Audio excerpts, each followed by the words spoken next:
Good morning to all.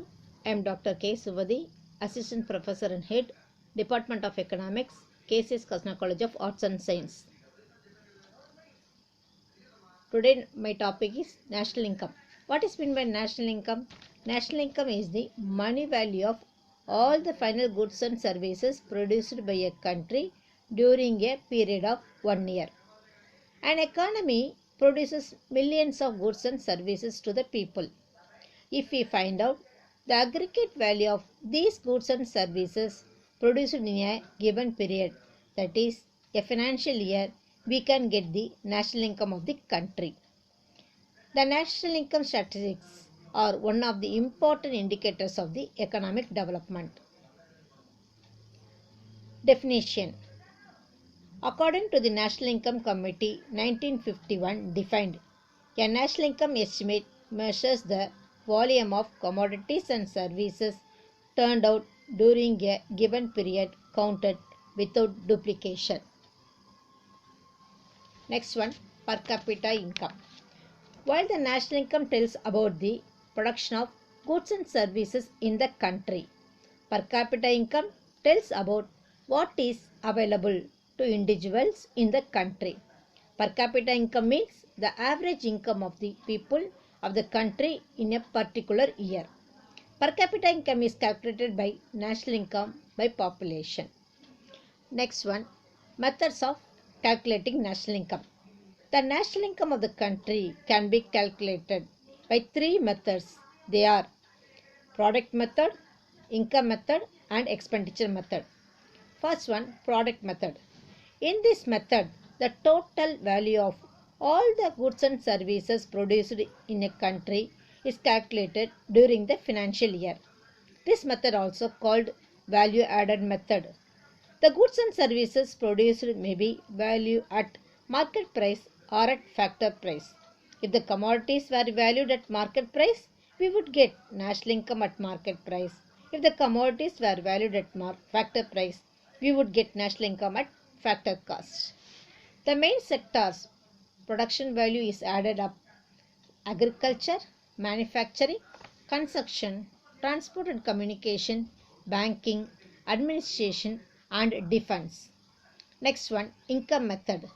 In this method is another alternative way to computing national income. This method is also called factor income method. In this case, the incomes and payments received by all the people in the country are calculated. Income received in the form of wages, interest, rents and profits by individual, business houses and the government, including the taxes and the profits of the government enterprises, are calculated.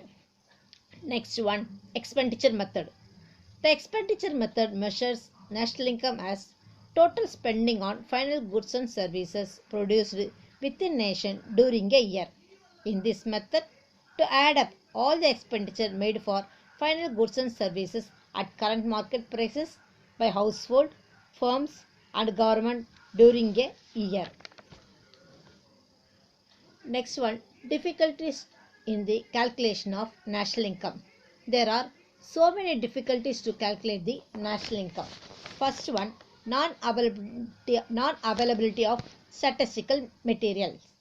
Some peoples like electrician, plumber, carpenter, etc. do some job in the spare time and receive income.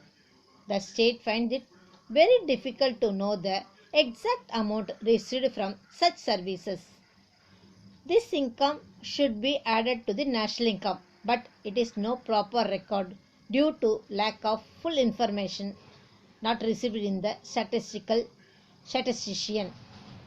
Next one, double counting.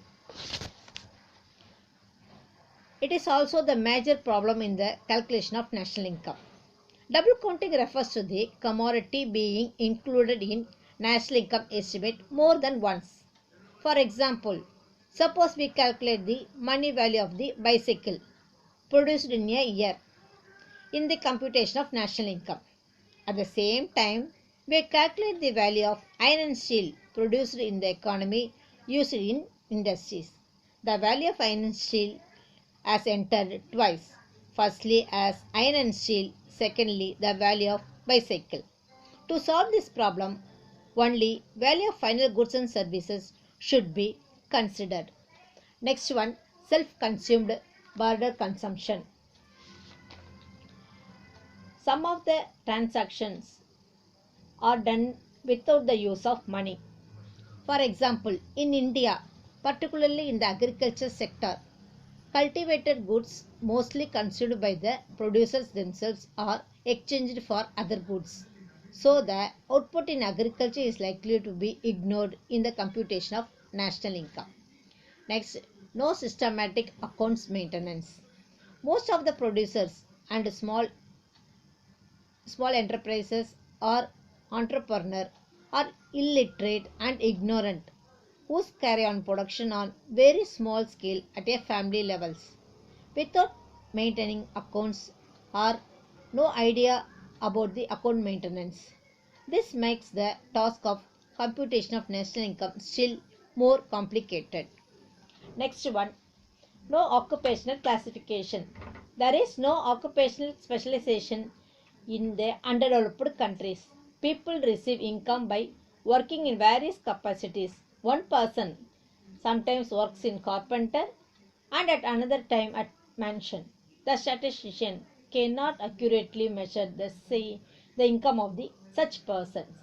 Next one, transfer earning. While measuring the national income, it should be seen that transfer payment should not become a part of national income. The payments made as relief allowance, pensions, etc. do not contribute towards the current production, so they should be excluded from the national income. Next one, price level changes. National income is measured in money terms. The measuring rod of money itself does not remain stable. This means the national income can change without any change in output. Another reason is illegal activity. Illegal money earned through smuggling and gambling should not be included in the national income. Next, conclusion. The national income statistics are one of the important indicators of the economic development and economic trend. They give us information about the progress and performance of the economy.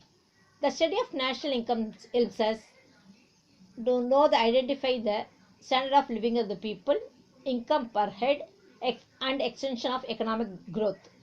It has vital importance of planning commission. The study of national income measures the aggregate level of income and output of the economy. Thank you.